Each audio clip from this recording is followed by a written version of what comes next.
வணக்கம் friends, welcome to தேவ் ஷார்டன் சேனல். இப்போ நம்ம சேனலில் இங்கிலீஷ் சீனியர் டிக்டேஷன் பார்க்க போகிறோம். எக்ஸாமுக்கு ப்ரிப்பேர் ஆகிறவங்க வித்தின் 7 மினிட்ஸ்க்குள்ளே ப்ராக்டிஸ் பண்ணிக்கோங்க. அடுத்த ஸ்பீடு 6 or 6:30 மினிட்ஸில் அப்லோட் பண்ணணும் அப்படின்னு நினச்சிங்கன்னா ப்ளீஸ் கமெண்ட் பண்ணுங்கள். அதுக்கு தகுந்த மாதிரி நெக்ஸ்ட்டு ஸ்பீட் நான் அப்லோட் பண்ணுறேன். ஜூன் 1985 ரெடியாக இருந்துக்கோங்க ஃப்ரெண்ட்ஸ். ஸ்பீடுக்கு ரெடியாக இருந்துக்கோங்க. Ready, start. Ladies and gentlemen, I have great pleasure in taking part in the seminar on unity and progress of the country. During the discussions that were held this morning, this subject was dealt with by men of experience in different walks of life. I am sure their views will be taken into consideration by those who are responsible for shaping the destiny of the country. I would like to share with you some of my thoughts in this matter. In the first place, when we talk of unity, some may wonder why this is talked about over and over again at a time when we are already united. It is natural for them to think like that. I also agree with them to some extent. But as one who took part in the freedom movement and who is interested in the unity and progress of this country, I request them to look at this matter from a long range point of view, because I have a feeling that there are some sections of the society here and there which are trying to disrupt the unity of the country. After India became independent, popular governments are functioning both at the center and in the states, and they are doing their best to meet the requirements of the people and to raise their standard of living by implementing a number of schemes. In spite of this, due to the growing needs of the people, they expect more and more from the government. How this can be done is the question.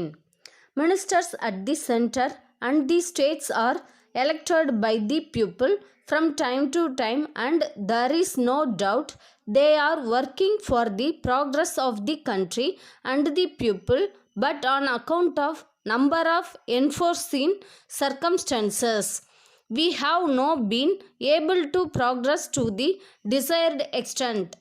One of the reasons for this situation is when there are floods and in some parts of the country and drought in some other parts, we see that large sums of money are spent by the government in order to give relief to those affected by natural calamities. In addition to this, a sizable sum of money has to be spent for the defense of the nation, without which freedom cannot be preserved. It is only after meeting these inevitable items of expenditure the revenues of the government have to be spent for other essential items. While doing so, it is very often seen that the available funds are not sufficient to meet the needs of the people, and there are grievances here and there. Taking into consideration these aspects, the government and the people have to work together to make the best use of the natural resources and increase the national wealth. For instance, in areas where there is irrigation facility, we must increase the production of food grains. In areas where there is scope for industrial development, suitable industries have to be started. It is only by such a determined effort the nation can progress. Another matter is what, while we have to take advantage of the latest developments taking place in the advanced countries and adopt them, we have to see that in our country, where there is plenty of manpower and vast areas of land available for exploitation, we have to plan in such a manner as to provide work for all our citizens.